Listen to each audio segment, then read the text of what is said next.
Ladies and gentlemen, this may very well be our last official visit to the United States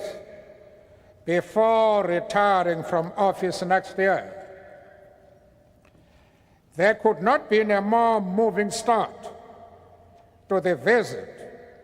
than one which included being honored in this way by one of the great educational institutions of this nation and of the world. I know that through this award, you are not so much recognizing any individual achievement, but are rather paying tribute to the struggles and achievements of the South African people as a whole.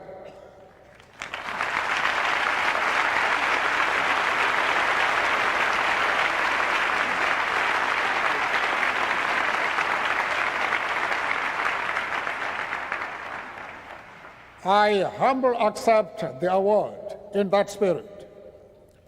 while at the same time wishing you to know that we are not unaware of nor unmoved by the great compliment you pay us by conferring this degree at a specially convened convocation. To join George Washington and Winston Churchill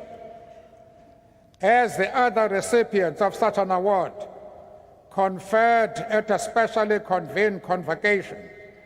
is not only a singular honor, it also holds a great symbolic significance to the mind and to the future memory of this great American institution. The name of an African is now added to those two illustrious leaders of the Western world.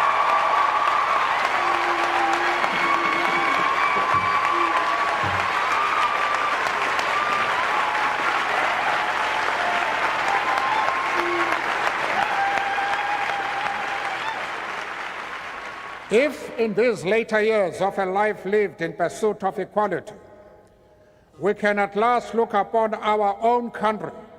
as one in which citizens, regardless of race, gender, or creed, share equal political rights and opportunities for development, we do so with great gratitude towards the millions upon millions all around the world who materially, thank you very much, who materially and morally supported our struggle for freedom and justice. Together with those freedom and justice-loving citizens of the world, we do at the same time, however, note that at the end of this century, a century which humanity entered with such high hopes for progress, the world is still beset by great disparities between the rich and the poor, both within countries and between different parts of the world. If in individual life we all may reach that part of the long walk where the opportunity is granted to retire to some rest and tranquility for humanity, the walk to freedom and equality seems, alas, still to be a long one ahead. This august institution gains its standing and reputation also from the manner in which it has conducted and continues to conduct itself as an international presence. Wherever men and women of learning and thought gather, its name and work are known. It embodies that spirit of universality which marks a great university. To join the ranks of the alumni is to be reminded of the oneness of our global world. The greatest single challenge facing our globalized world is to combat and eradicate its disparity. While in all parts of the world progress is being made in entrenching democratic forms of government, we constantly need to remind ourselves that the freedoms which democracy brings will remain empty shells if they are not accompanied by real and tangible improvements in the material lives of the millions of ordinary citizens of those countries.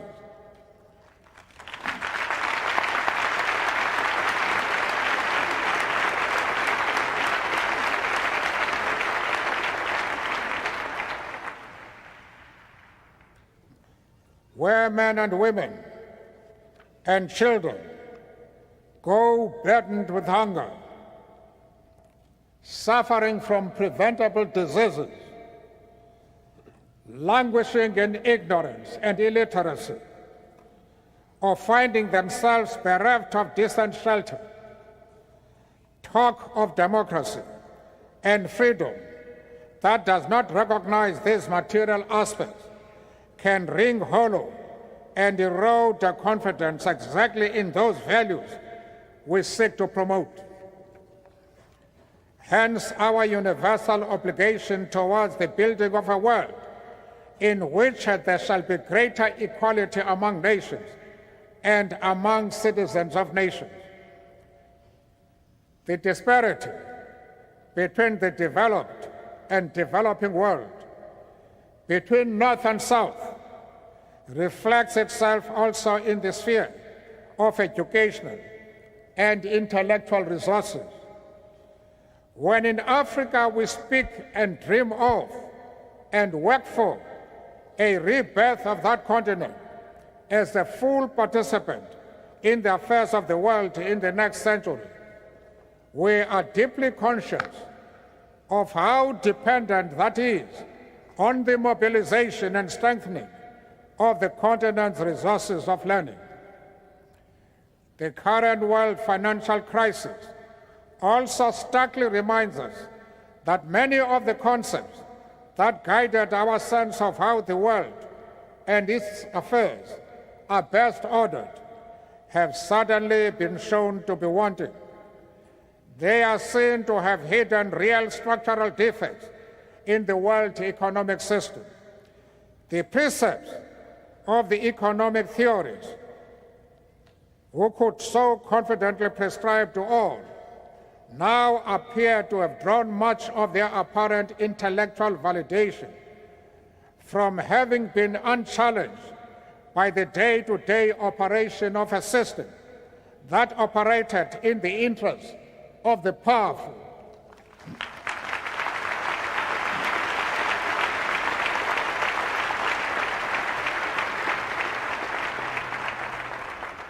Not only does this crisis call for fundamental rethinking and reconceptualization on the part of the theorists of the North, it more particularly and urgently emphasizes the need for thinkers and intellectuals of the developing world to sharpen their skills and analysis, and for a genuine partnership between those of the North and the South in helping shape a world order that answers to the shared and common needs of all the people, and not just the rich. This university